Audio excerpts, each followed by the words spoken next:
Hi class. In this video we're going to talk about heat and how heat changes the temperature of substances. So let's assume we have a beaker. In this beaker we have some substance, and the substance is at some temperature. Now, I think intuitively all of you know that if you would to add some heat onto the substance, and I'm going to call heat by the word Q, if I would add to heat to the substance, the temperature of the substance will increase. So with substances, the amount of heat that it takes to increase uh, the substance's temperature by a certain amount is dependent on what the material is made. And there's a very useful relation in between the variables, and it comes into the heat equation, which is the heat that you add onto something is the heat capacity times the mass of the stuff in there, multiplied by the change in temperature that you will experience. So if I were to add heat Q onto here, this C here is specific to the substance. M is mass, it's just the amount of stuff is you have in there. Once you have all those variables, you can tell me by how much the temperature will change. The talking about the units here, so heat is in joules. So when you were talking about adding heat to a substance, we're increasing its internal temperature. Mass here is in kilograms. This change in temperature is in degree Kelvin, and so this specific heat here, C, comes into joules per kilogram Kelvin. And if you look at this,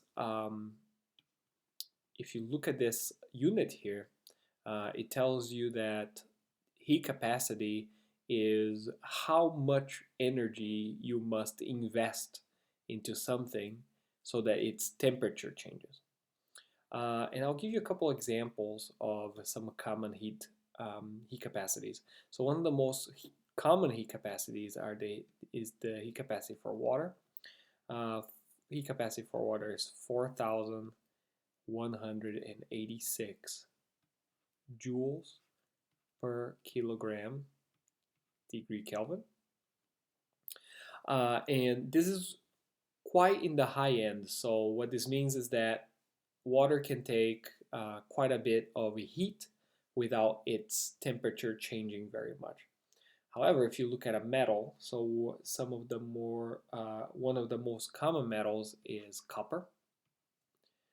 Now the heat capacity for copper is 376.8 joules per kilogram Kelvin. Now, you might know this, you might intuitively already know this from your kitchens. So, if you were to turn on a burner, so a burner on an electric stove is made of metals. So metals have around this much heat capacity, which means that the electrical energy you're dumping into the metal, you don't have to go very far to increase the temperature. However, if you're boiling some water, you know that it's going to take a lot more energy to get the water at the same temperature as the metal. Water just has this amazing ability to absorb heat without changing its temperature very much. In contrary, metals, you will not need a lot of temperature, a lot of energy to change its temperature. Okay, so in the last thing I want to talk to you about before I do a quick example is temperature scales. So I don't think we have talked about kelvins in this class. So I think everyone is familiar with the Fahrenheit in the English units. We're not going to use that in this class. You're going to encounter or you're going to encounter temperatures in terms of either centigrade or Kelvin. In the way you go degree Kelvin, in the way you go from one to the other, you just subtract 273.15 from degree Kelvin. Okay, but note that this conversion is just an addition or a subtraction. There's no multiplicative. So here would be a multiplicative term usually for conversions. There's no such thing for this, which means that the only difference in between the degrees, the centigrade scale for temperature and the Kelvin scale for the temperature is where you define 0, which means that 0 here for Kelvin is minus 273 centigrade, and 0 centigrade is 273.15 Kelvin. But the width of the degrees is exactly the same.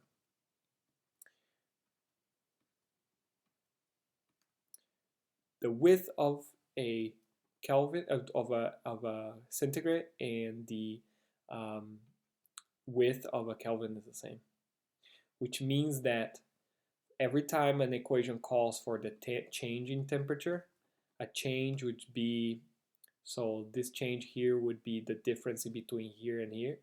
It does not matter which scale you use. So for changing in temperature, you can interchangeably use degrees, centigrades, or Kelvin. Okay. So in your homework, you might encounter Kelvin or you might encounter centigrade. And as long as the variable you're using is changing T, it does not matter. Okay, so let me go and do a real quick example that's more or less going to be very indicative of your homework.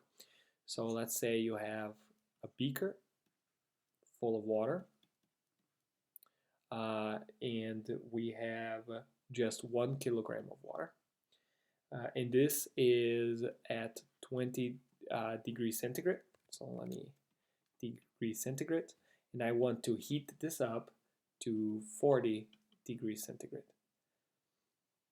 And if you remember, the specific heat for water is 4,186 joules per kilogram degree Kelvin. So to solve this, we want, oh right, and so we want to find out how much heat do I need to add into this beaker of 1 kilogram of water to go from 20 degrees to 40 degrees centigrade, knowing that the heat capacity is this. So you would have to use Q equals mc delta T. If you want to see if you can get the same answer I'm going to get, you can pause the video now and add these variables real quick and do a quick calculation, see what you get. If not, I'm just going to go ahead and solve this. So you have 1 kilogram of water. The heat capacity is 4,186 joules per kilogram Kelvin.